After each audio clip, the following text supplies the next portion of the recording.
Hi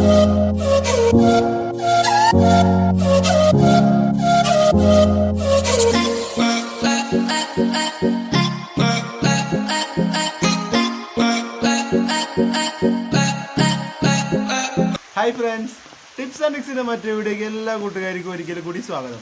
ഇന്ന് നമ്മൾ ഉണ്ടാക്കാൻ പോകുന്നത് ഒരു എഗ് ബിരിയാണിയാണ്. ഇന്ന് നമ്മൾ മേലെയല്ല പുറത്തുമല്ല, നമ്മുടെ സിറ്റ് ഔട്ടിലാണ്. പുറത്തൊക്കെ നല്ല മഴയുള്ള കാരണം അപ്പോൾ നമ്മുടെ കുക്കിംഗ് ഇപ്പോൾ തൽക്കാലം സിറ്റ് ഔട്ടിലേക്ക് മാറ്റിയിരിക്കുകയാണ്. അപ്പോൾ ഇന്ന് ഉണ്ടാക്കാൻ പോകുന്നത് നമ്മൾ എഗ് ബിരിയാണിയാണ്, ദം ബിരിയാണി എഗ്ഗിൻ്റെ. നോക്കിയാലോ എങ്ങനെ ഉണ്ടാക്കാന്നുള്ളത്. വാ, നമ്മുടെ ഫസ്റ്റ് സ്റ്റെപ്പ് എന്ന് പറയുന്നത് ഞാനൊരു 10 പുഴുങ്ങിയ കോഴിമുട്ട എടുത്തിട്ടുണ്ട്. ഇതൊന്ന് നമുക്ക് പൊരിച്ചെടുക്കാണ്ട്, ഒന്ന് എണ്ണ ഇട്ടൊന്ന് പൊരിച്ചെടുക്കാണ്ട്. അതിന് വേണ്ടിയിട്ട് ഞാൻ കുറച്ച് ഇത് ഉള്ളി പൊരിച്ചുള്ള എണ്ണയാണിത്.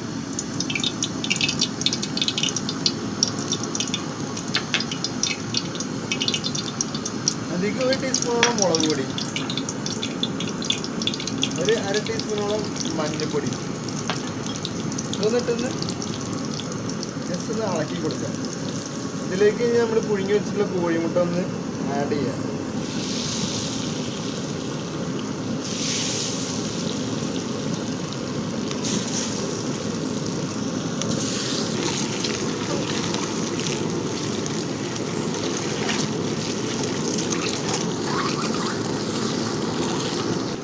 ഈ കോഴിമുട്ട ഒന്ന് മൊരിയണ വരെ നമ്മൾ ഇങ്ങനെ ഒന്ന് പൊരിച്ചെടുക്കാൻ വേണം.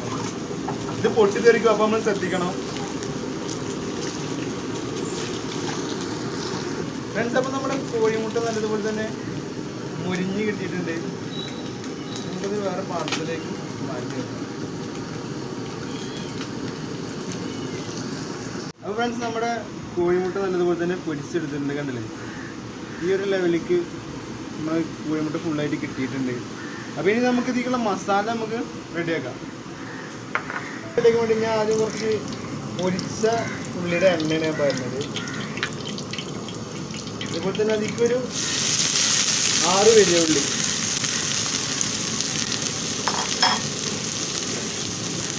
പെട്ടെന്നൊന്ന് വഴറ്റി കിട്ടാൻ വേണ്ടിയിട്ട് നമുക്ക് കുറച്ച് ഉപ്പ് ആഡ് ചെയ്ത് കൊടുക്കാം. ഇത് നല്ലതുപോലെ ഒന്ന് മിക്സ് ചെയ്ത് കൊടുക്കാം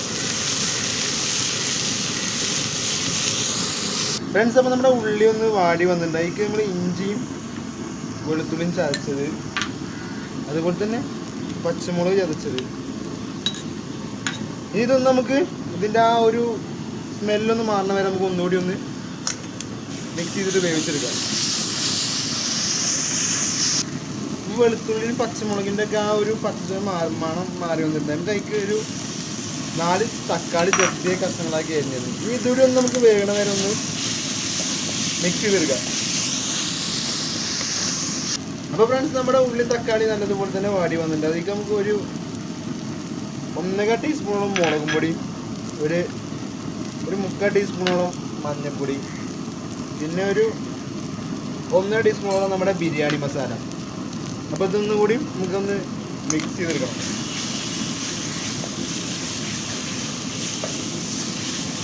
അപ്പോൾ നമ്മുടെ മസാലപ്പൊടിയൊക്കെ നമ്മൾ ആഡ് ചെയ്ത് കഴിഞ്ഞ് ഇത് 2 കോഴിമുട്ട ഒന്ന് മിക്സ് ചെയ്തിട്ടൊന്ന് അരച്ചിട്ടുള്ളതാണ്.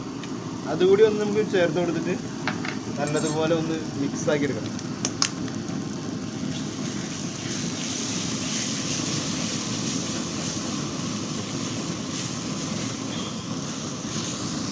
കോഴിമുട്ട ആഡ് ചെയ്ത് കഴിഞ്ഞ് ഇനി ഇതിലേക്ക് 1 കപ്പ് തൈര്,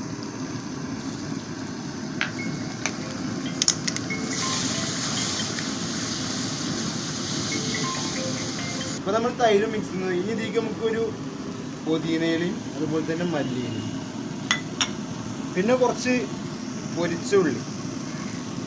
ഇനി നമുക്ക് ഇതൊക്കെ പാടൊന്ന് മിക്സ് ആയി കഴിഞ്ഞാൽ നമ്മുടെ മസാല റെഡി ആയി.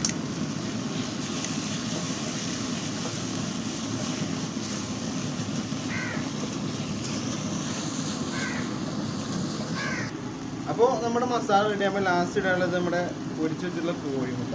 അപ്പോൾ ഇതുകൂടി കഴിഞ്ഞ് കഴിഞ്ഞാൽ നമ്മുടെ മസാലയുടെ പരിപാടി കഴിഞ്ഞു. ഒരു വെറൈറ്റി മസാലയാണിത്.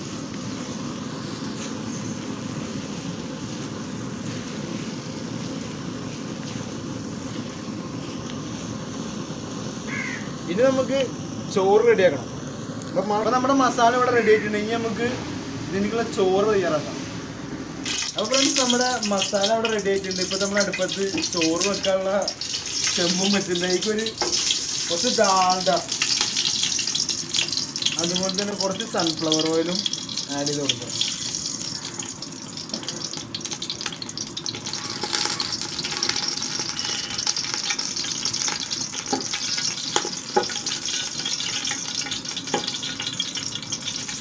നമ്മുടെ എണ്ണയും ഡാൽഡയും നല്ലതുപോലെ തന്നെ ചൂടായിട്ടുണ്ട്. അതിലേക്ക് നമുക്ക് കുറച്ച് വലിയ ഉള്ളി ഒന്ന് ഇട്ട് കൊടുക്കാം.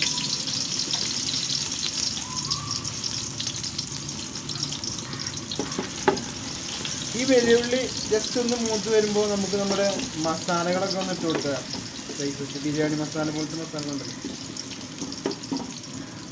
ഇത് നമ്മുടെ മസാലകൾ ഇട്ട് കൊടുക്കാൻ മതി. ഒരു 2 ബേ ലീഫ്,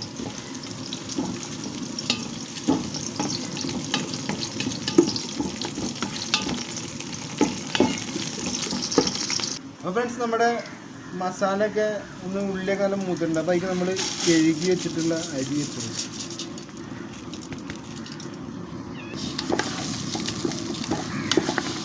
ജസ്റ്റ് ഒന്ന് നമ്മുടെ അരി ഒന്ന് ഫ്രൈ ചെയ്തെടുക്കാം.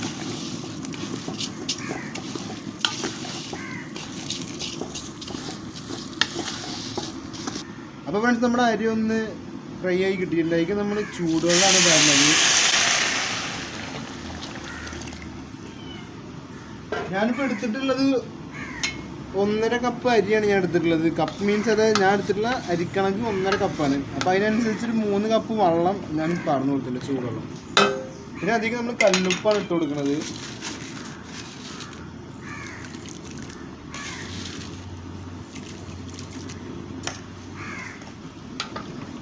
ഇനി ഇതൊന്ന് നമുക്കൊന്ന് വേഗണ വരെ ഒന്ന് അടച്ച് വെച്ചിട്ടൊന്ന് വേവിച്ചെടുക്കാം, വെള്ളം ഒന്ന് വറ്റിച്ചെടുക്കാം. നമ്മുടെ ചോറിലെ വെള്ളമൊക്കെ നല്ലതുപോലെ തന്നെ വറ്റിയിട്ടുണ്ട്. അപ്പോൾ അത് അടി പിടിക്കാതിരിക്കാൻ നമ്മൾ ജസ്റ്റ് ഒന്ന് ഈ വെള്ളം ഫുള്ളായി വറ്റണ വരെ ഒന്ന് ഇളക്കി കൊടുക്കാൻ പറ്റും.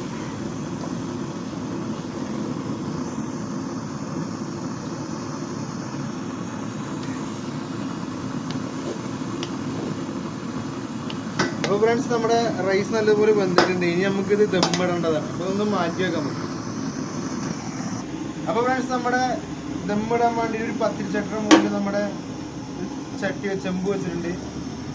എനിക്ക് നമ്മുടെ മസാല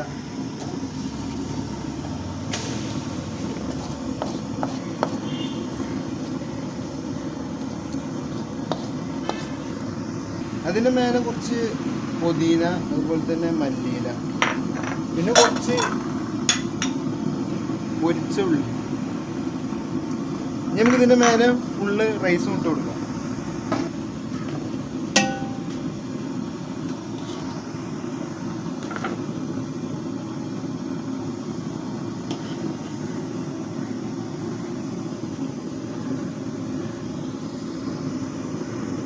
നമ്മൾ റൈസ് ഫുള്ളായിട്ടുണ്ട്. അതിൻ്റെ മുകളിൽ കൂടെ കുറച്ച് മല്ലിയില, പുതിന ഇല, അതുപോലെ തന്നെ കുറച്ച് പൊരിച്ച ഉള്ളി.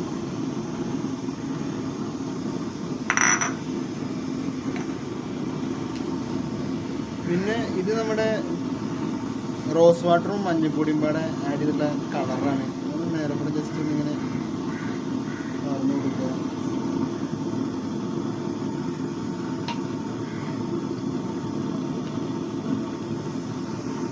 കുറച്ച് നെയ്യ്, 1/2 kg നെയ്യ് ജസ്റ്റ് അതൊന്ന് ആഡ് ചെയ്ത് കൊടുക്കുക. പിന്നെ കുറച്ച് ബിരിയാണിയുടെ മസാലപ്പൊടി. ഇനി നമുക്ക് അതിൻ്റെ മുകളിൽ ഒന്ന് ദമ്മിടാൻ വേണ്ടിയിട്ട് മൈദമാവ് ഒന്ന് ഇട്ടിച്ചിട്ട് നമുക്കൊന്ന് മൂടി വെക്കണം. നമ്മൾ 4 പുറം മൈദമാവ് ഇട്ടിച്ചിട്ടുണ്ട്. ഇനി ഒരു പാത്രം വെച്ചിട്ട് ഒന്ന് നല്ലതുപോലെ ഒന്ന് പ്രസ് ചെയ്യുക. എന്നിട്ട് ഒരു ലോ ഫ്ലെയിമിലോ അല്ലെങ്കിൽ ഒരു മീഡിയം ഫ്ലെയിമിലോ ഒരു 10 മിനിറ്റ് നമുക്കൊന്ന് ജസ്റ്റ് ദമ്മാകാൻ വേണ്ടി കാത്തുക്കാം. ഫ്രണ്ട്സ് അപ്പോൾ നമ്മുടെ 10 മിനിറ്റ് കഴിഞ്ഞിട്ടുണ്ട്. ഇപ്പോൾ ദമ്മ് നമ്മളിത് ഒരു പേപ്പറിൻ്റെ അടി മേലെ വെച്ചിട്ടുണ്ട്. ഇതൊന്ന് ദമ്മൊന്ന് പൊട്ടിക്കാൻ നമുക്ക്.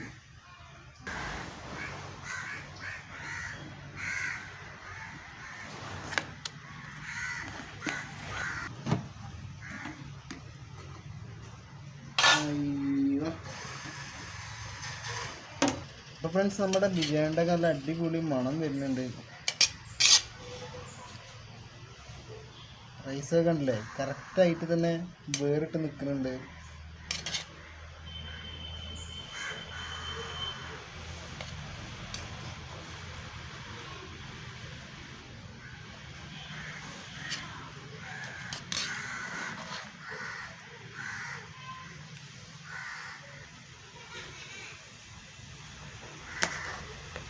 ഫ്രണ്ട്സ് നമ്മുടെ എഗ് ബിരിയാണി റെഡി ആയിട്ടുണ്ട്. റൈസൊക്കെ നല്ലതുപോലെ തന്നെ വെന്ത് കിട്ടിയിട്ടുണ്ട്. അപ്പോൾ ഞാനൊന്നത് ടേസ്റ്റ് ചെയ്ത് നോക്കുന്നുണ്ട്.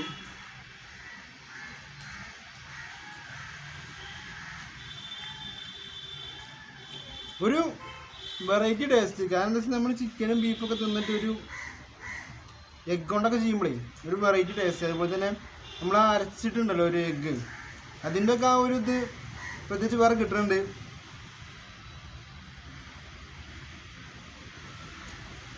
അടിപൊളി മസാല. അപ്പോൾ ഫ്രണ്ട്സ് നിങ്ങളും ട്രൈ ചെയ്ത് നോക്കുക.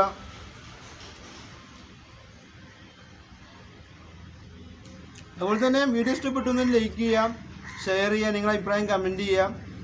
എൻ്റെ വീഡിയോ ആദ്യമായിട്ട് കാണുന്നവരാണെങ്കിൽ ചാനലും സബ്സ്ക്രൈബ് ചെയ്യുക. തൊട്ടപ്പുറത്തുള്ള ബെൽ ബട്ടൺ കൂടി എനേബിൾ ചെയ്യുകയാണെന്നുണ്ടെങ്കിൽ ഇതുപോലെ വ്യത്യസ്ത വീഡിയോകൾക്ക് നോട്ടിഫിക്കേഷൻ ലഭിക്കുന്നതാണ്.